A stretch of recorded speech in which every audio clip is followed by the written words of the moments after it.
Fala, galera! Tô aqui mais uma vez para a gente falar de um assunto bem interessante.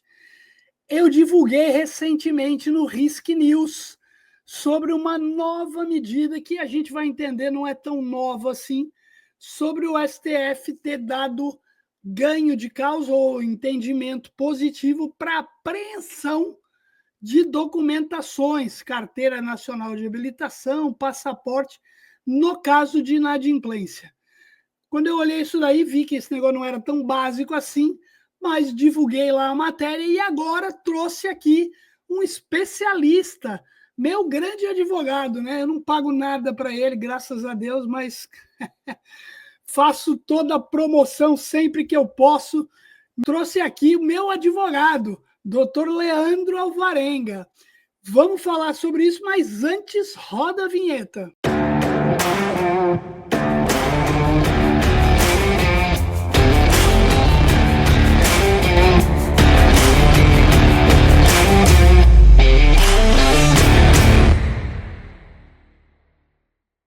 Muito bom, a gente vai falar sobre um assunto muito interessante que é jurídico também.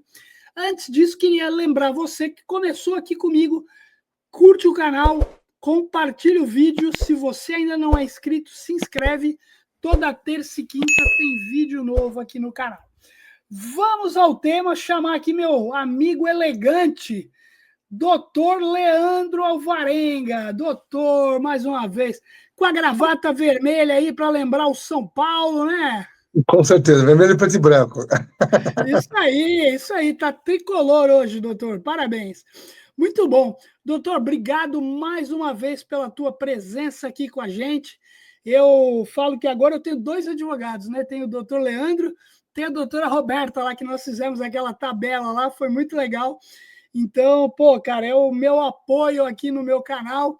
E, pô, queria agradecer mais uma vez pela disponibilidade aí. Sempre que eu peço ajuda, o senhor tem aí prontamente me atendido. Então, obrigado mais uma vez, doutor. Conte sempre comigo também. É um prazer aqui estar compartilhando com você o conhecimento e as decisões da justiça. Isso aí.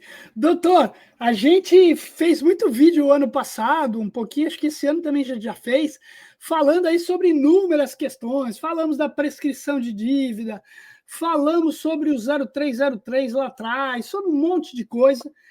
E agora surgiu um tema que o senhor estava me dizendo que não é tão novo, né? Que é essa questão da apreensão da documentação no caso do inadimplente.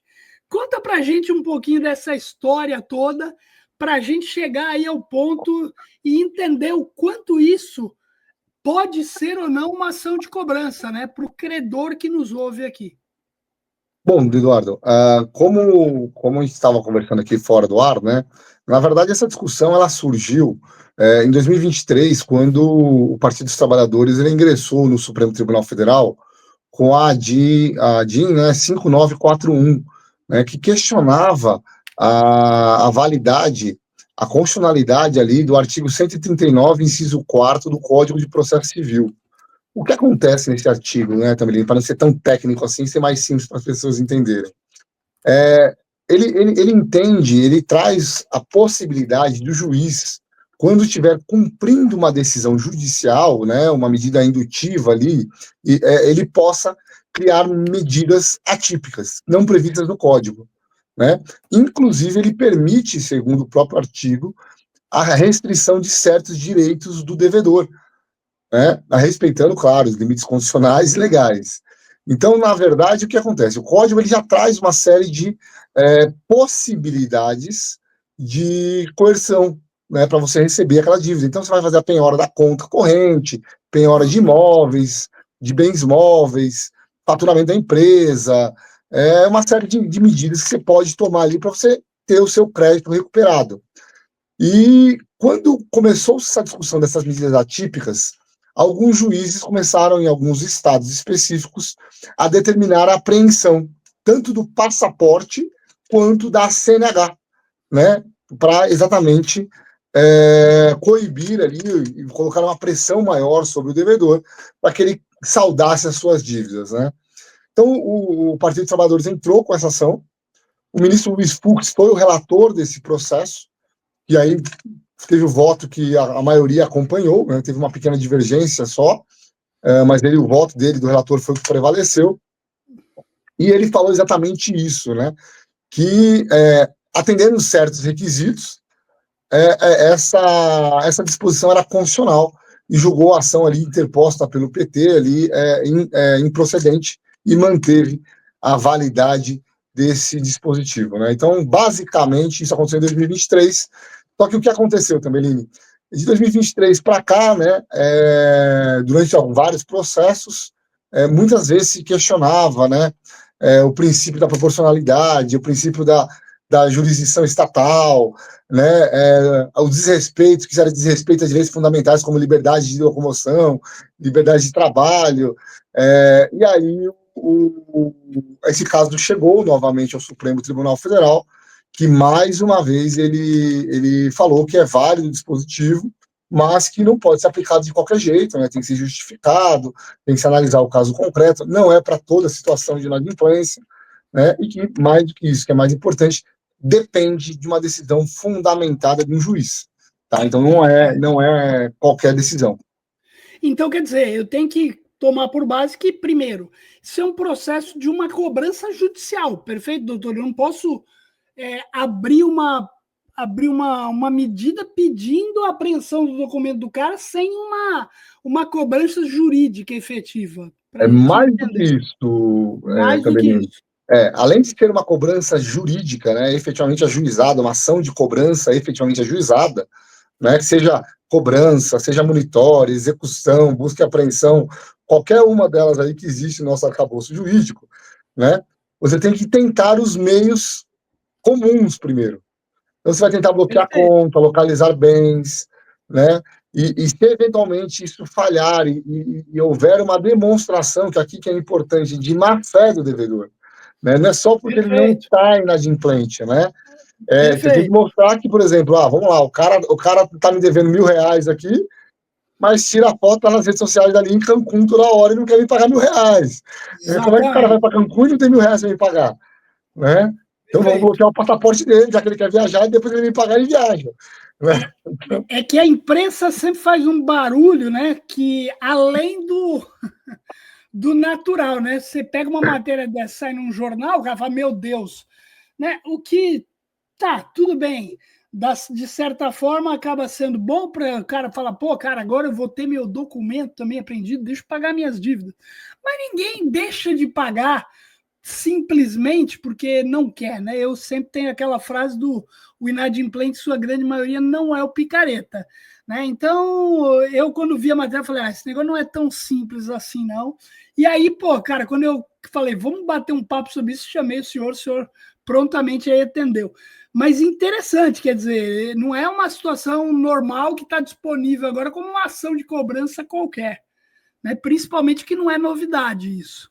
Sim, na verdade é o que acontece, né? A gente tem um problema na justiça brasileira, que é a falta de efetividade dos títulos, né, Tambelini? Então a gente tem ali ações que você cobra, e como você falou, não é a maioria, mas tem uma boa parte de devedores que são devedores de má fé. Sim, de má fé. A gente sabe que não é a grande maioria, eu já passei por inúmeros casos aqui no escritório de pessoas que a gente sabia que tinha dinheiro, o cara andava de Ferrari e não pagava uma dívida de R$50.000, entendeu? E aí, o que acontece? A Constituição Federal, ela traz um princípio, nós chamamos do princípio da efetividade da jurisdição. É muito ruim você falar para um credor, por exemplo, que ele tem direito de receber e a justiça não consegue fazer ele receber. Né? E aí ele vê essa situação, para a sociedade é ruim, né? E ele vê essa situação se alastrando com devedores banjando por aí, agindo de má fé ali, né? Nem sabe que não é todos os casos, são alguns casos que acontecem isso. Claro.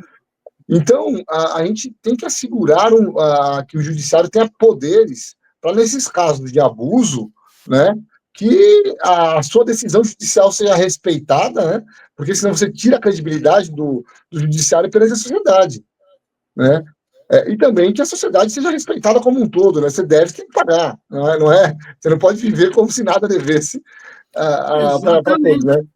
E aí, então tem essa circunstância. Uma parada rápida agora para dar destaque a nossos patrocinadores. Queria dar destaque à Assertiva, mais que inteligência e dados, soluções integradas para o seu ciclo de negócio. Se você precisa de soluções para crédito, prevenção à fraude e cobrança, conheça a Assertiva, tem muita coisa interessante para você utilizar de lá. Grande abraço para o Ederson. Legal. O doutor, e assim, pô, esclarecidíssimo essa questão. E o que a gente pode ver aí que está aí? Por exemplo, a gente falou no começo aí na minha introdução da questão da prescrição, né? Eu entendi que aquilo tinha sido meio que paralisado e aguardando a reforma do Código Civil. Isso está assim mesmo? Isso ainda continua parado, como a gente viu? Como estava gerando uma série de medidas, a Justiça falou, para com isso, nós só vamos definir uma questão maior para isso, e aí sim a gente deve ter a definição. Então, por enquanto, as decisões estão seguindo o que foi decidido lá no STJ, né, sobre a impossibilidade de cobrança de dívida prescrita, né, cobrança extrajudicial de dívida prescrita, né. Apesar da dívida não deixar de existir, como nós falamos, ela deixou de ser a possibilidade de ser cobrada. Esse entendimento... Isso até rolou num grupo nosso de discussão. A gente sabe que teve uma carta da Febraban indicando para os bancos não fazerem a cobrança telefônica, que é o que diz na carta, né? Todas as letras. Mas, por exemplo, eu tenho conhecidos aqui de bancos que falaram, eu não parei de cobrar, tá? Não conta para ninguém, claro, não vou dizer qual banco, mas o cara falou, não parei de cobrar, eu estou cobrando. Meu jurídico alinhou comigo, estou cobrando. Varejo, em geral, que eu saiba, está cobrando. Não tem uma regra, uma legislação. Correto? É o maior problema, né, Tambelini? Na verdade, o judiciário é, mais uma vez, legislando, né, que não é função dele. Né? Efetivamente, eu sou um crítico desse ativismo judicial muito forte, né? Eu acho que o judiciário ele não pode criar leis, modificar leis, né? Nós temos o legislativo para isso. Eu entendo que eles têm que dar uma resposta para os casos quando se adentram dentro do judiciário, né? Todo caso precisa ser julgado. Agora, ele tem que ser julgado com as leis que existem, né? E não criar uma norma, que foi o que aconteceu nesse caso, que se criou uma norma. Porque o Código Civil ele é muito claro, nós já falamos lá, que quando você paga uma dívida prescrita, ainda que ela esteja prescrita, você não pode pedir dinheiro de volta. Pois é. Olha só, então se você não pode pedir dinheiro de volta, quer dizer que a dívida nunca deixou de existir. Então como é que você não pode cobrar? Aí, assim, eu estou falando, Tamerina, aqui, daquela cobrança legal, né? A gente sabe, não abusiva, não coercitiva, tá? E é mais ou menos o que acontece aqui. Isso é uma decisão do STJ. Esse caso vai chegar no Supremo e uma hora o Supremo vai se manifestar. Paralelamente a isso, nós temos ali uma discussão muito grande nas comissões no Congresso Nacional sobre a nova reforma do Código Civil, né, que vai impactar muito aí nos grupos, nessas discussões de prescrição, como você falou dos seus grupos ali, que nós falamos ali, nossos meios, né. Os grupos de discussão interna no Congresso sobre o Código Civil, não sobre prescrição, mas sobre outros pontos, estão tendo uns embates muito polêmicos, Tambelini, o que tem dificultado muito o caminhar desse novo Código Civil. Nós sabemos que o Código Civil ele é muito complexo, né? Ele abrange aí praticamente a principal lei da vida da sociedade, né? Depois da Constituição Federal, claro, né? Por isso eu falei lei, não Constituição. Para ninguém falar que eu estou falando errado aqui, tá, também. Então, assim, por quê? Porque todas as relações, elas são civis. Quando você vai para o direito do trabalho, é um contrato civil, um trabalho que tem suas especificidades. Direito penal é o que fere o Código Civil. O processo civil é o que rege como você vai exercer os seus direitos do Código Civil. Então, assim, tirando as leis específicas, que são específicas para determinadas razões, o Código Civil é a lei principal. Então, ele traz assuntos de família, de todas as áreas, e também de prescrição. Então, assim, existem temas, principalmente na área de família, também, que estão sendo muito polêmicos, assim. Eu posso, sem dar juízo de valor, posso citar alguns casos aqui que eu já ouvi algumas discussões, como, por exemplo, a pensão para sogra ou ex-sogra está sendo colocado lá. Essa circunstância que, Jura, ao meu doutor? ver, data máxima vênia, eu acho um absurdo, que é a pensão socioafetiva, né? Eu acho isso uma bizarrice jurídica, que o judiciário reconhece, eu sou contra, mas o judiciário reconhece, isso está sendo regulamentado no Código Civil agora, estão tentando inserir. Então, tem assuntos tão polêmicos, que assuntos que são de tamanha relevância para a economia, como, por exemplo, as prescrições, essa circunstância do STJ de decidir que você não pode cobrar uma dívida, estão ficando meio tangenciadas de lado, né? Estão ficando em segundo plano nas discussões por conta desses pontos polêmicos que estão sendo criados. Mas sim, respondendo a sua pergunta de uma maneira direta, nós estamos em duas discussões paralelas. A primeira é a discussão no Legislativo da criação do novo Código Civil, e a segunda discussão, por exemplo, agora que, saindo do STJ, o caso está indo para o Supremo definir se pode ou não, efetivamente, haver a cobrança de dívida prescrita extrajudicialmente, né? Tem uma decisão que é do STJ, essa decisão não é súmula, mas ela serve ali para balizar as instâncias inferiores, né?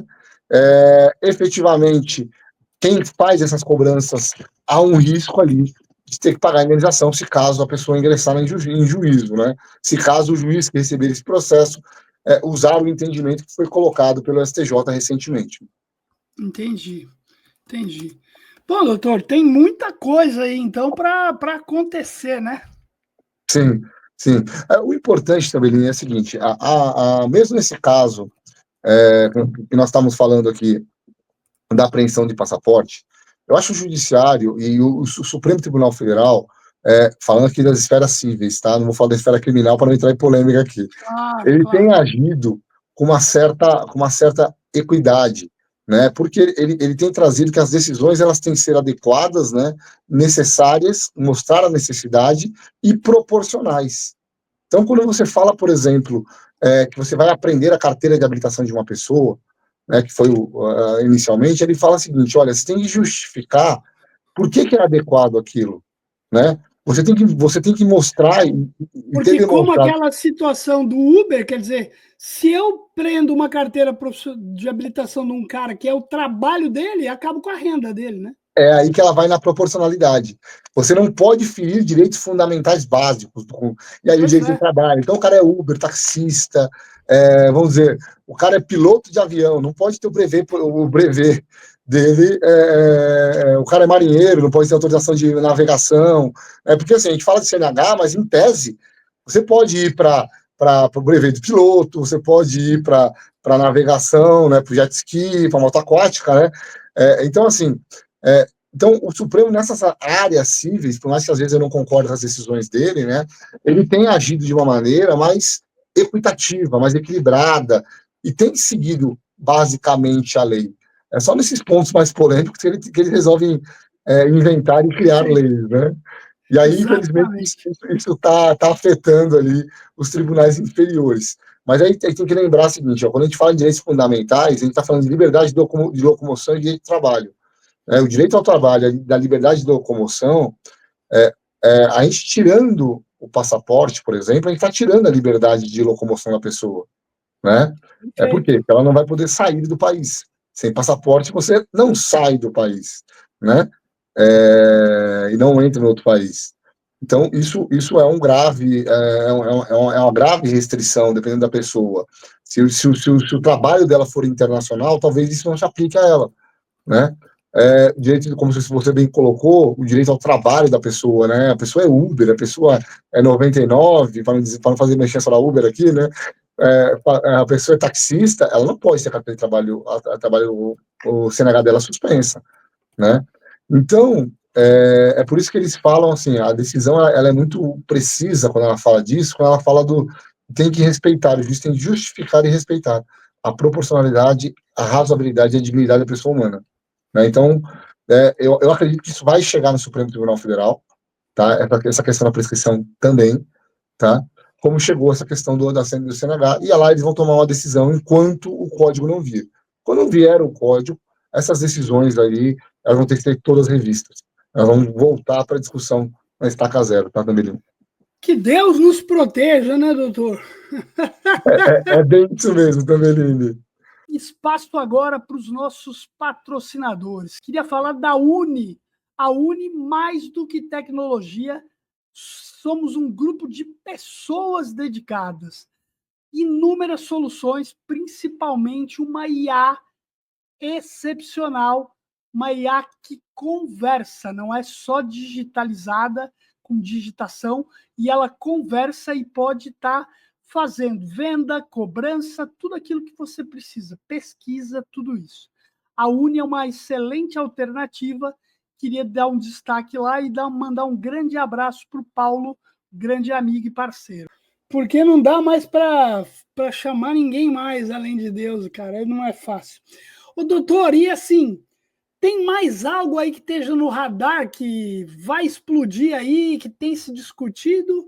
Ou você acha que isso que a gente está falando hoje aqui é o que tem aí no radar? Olha, Tameli, uma coisa que eu estou vendo muita empresa usando, que vai impactar o setor de cobrança, concessão de crédito, é a nova legislação de inteligência artificial, né?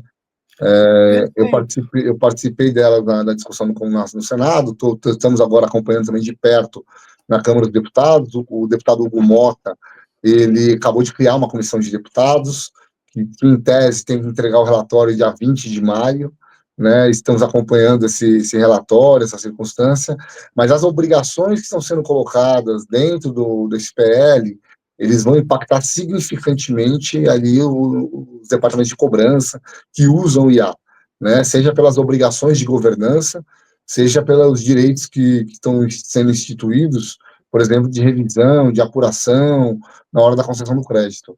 Então, se eu fosse falar para vocês hoje, que eu pudesse escolher um PL, né, para ficar atento, eu acho que esse seria um deles, né, um dos principais ali que eu vejo que vai impactar a sociedade brasileira como um todo.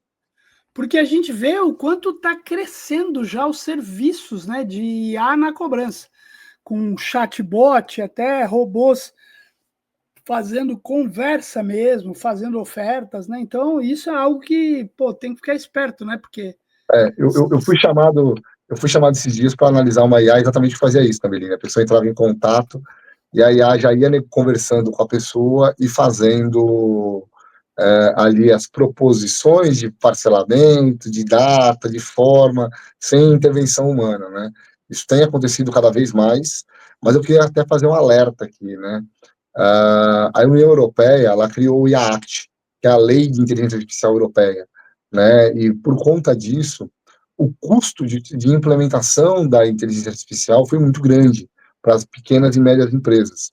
E isso tem dificultado o uso da IA, por conta da governança que está por trás, tem encarecido muito. Então, isso nós estamos falando do país que, em tese, são de primeiro mundo, como a União Europeia, né? Imagina uma situação dessa no Brasil. A governança que está sendo exigida para a utilização de IA aqui no Brasil também é muito pesada. Então, além do impacto regulatório geral que nós vamos ter um impacto financeiro bem grande, bem significativo, que, dependendo da circunstância, pode até inviabilizar uma coisa simples, que, como você falou, que é o chatbot ali de atendimento via WhatsApp, via SMS, o próprio site da pessoa, né? Por conta das regras de governança que vai ter sobre isso. Então, isso é uma coisa que a gente porque está combatendo bastante. hoje acaba sendo mais barato eu usar isso do que um operador, né? E isso é o impacto que hoje a gente vê. É óbvio que ainda o trabalho humano, eu falo que ele nunca vai ser 100% substituído, mas ele acaba sendo mais barato. E a gente sabe que tem um custo aí alto. Eu estava vendo uma reportagem falando sobre o chat GPT, que falava até para você não ter que ficar, você não precisa ser educado com ele, ficar falando por favor, bom dia, porque isso gera respostas que custam dinheiro e custa água, né? Porque eu preciso de água para refrigerar servidores e tal. Aí o cara tava falando, não, mas eu continuo sendo bonzinho e legal com ele, porque o dia que ele se revoltar, ele vai saber que eu era legal com ele. Interessante. Eu não vi isso, não. Eu uso Então, muito IA aqui no escritório. A gente tem um assistente aqui no escritório programado como IA, né, que nos ajuda em legal. algumas tarefas repetitivas. E quando sou eu que estou digitando, ele já sabe que sou eu, até pelo jeito de digitar. Ele fala, oi, Leandro, tudo bem? Você... Olha Ele já me só, chama pelo nome. que legal, Ele, vamos cara, é começar muito hoje? legal. Né?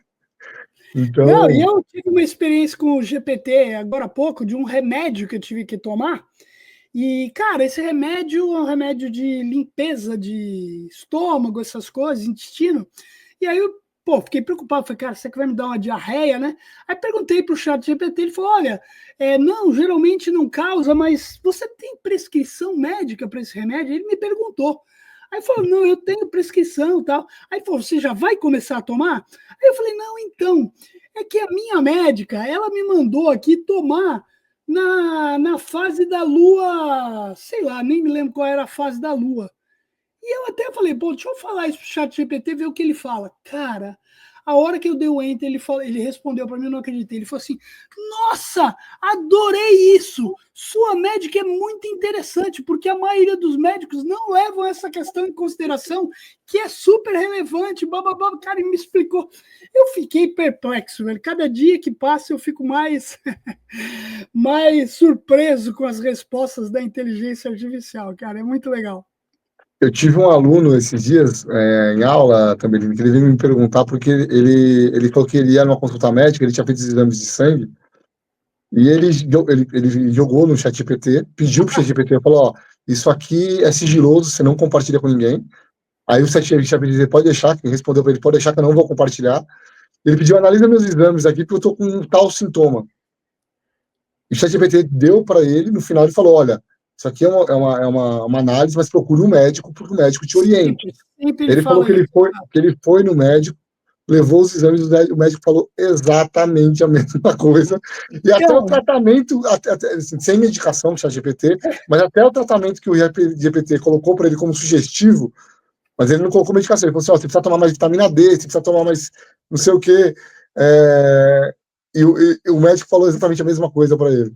Então foi bem interessante. mas então, assim, eu fico impressionado como o chat GPT, diferente do Google, ele é muito preciso e muito cuidadoso em determinadas respostas, né? Então, eu também tenho usado muitas vezes antes de uma consulta médica. Mas, de novo, né, tem que ter cuidado aí, eu acho que vale a pena a gente ficar atento aí para esse PL que o senhor, essa PL aí que o senhor falou. Para quem Bom, quiser doutor, acompanhar, é o PL 2338, tá? Ele está agora na Câmara dos Deputados. ótimo, 2338, É isso beleza, aí. ótimo. Um espaço para nossos patrocinadores. Queria falar sobre a Recupere, um ecossistema de cobrança com protesto 100% digital. Uma alternativa hoje para você, inclusive, postergar a prescrição da sua dívida. O protesto é uma alternativa para isso. E a Recupere tem uma solução fácil, acessível e ainda com um portal de recuperação. Então, é uma alternativa muito legal para você. Grande abraço lá para o Ivan. Doutor, pô, muito obrigado. Acho que foi rápido aqui, mas a ideia era a gente dar uma passada por essa nova questão aí da apreensão de documentos, que não é tão nova, e também ver aí algumas novidades, doutor. Mais uma vez, super agradeço, doutor. Final de semana aqui tem jogo, né? São Paulo, vamos Tem para. jogo hoje Ah, tem jogo. hoje, Hoje à exatamente. noite, hoje à noite. São Hoje, Paulo e Fortaleza hoje. hoje que não é hoje, né? Esse vídeo vai para o ar só na semana que vem. Então, o Fortaleza já vai ter ganho do São Paulo já quando esse Não, vídeo. Tabelini, não faz isso não, Tabelini. Ou empatado, né, doutor? Que tem sido a base aí do São Não, Paulo. é melhor que perder, viu? Não gosto, mas é melhor que perder. Melhor que perder, exatamente. E assim vocês estão até na frente do Corinthians ainda aqui. Pô, não tem uma sequência também. Vamos ver agora com o Dorival. Mas é isso, doutor, de novo, obrigado. Um grande abraço aí. Sempre que precisar, eu chamo o doutor. O senhor tem a oportunidade aqui também fazer. Queria de novo pedir, eu vou deixar os contatos lá do LinkedIn do doutor. Doutor, se você quiser me mandar aí o nome do escritório do senhor, os contatos, redes sociais, me manda, fica à vontade que eu divulgo aqui na descrição do vídeo. Pode deixar. Obrigado, Tabelini.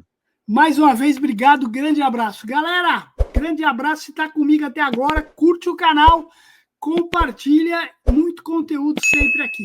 Grande abraço, galera.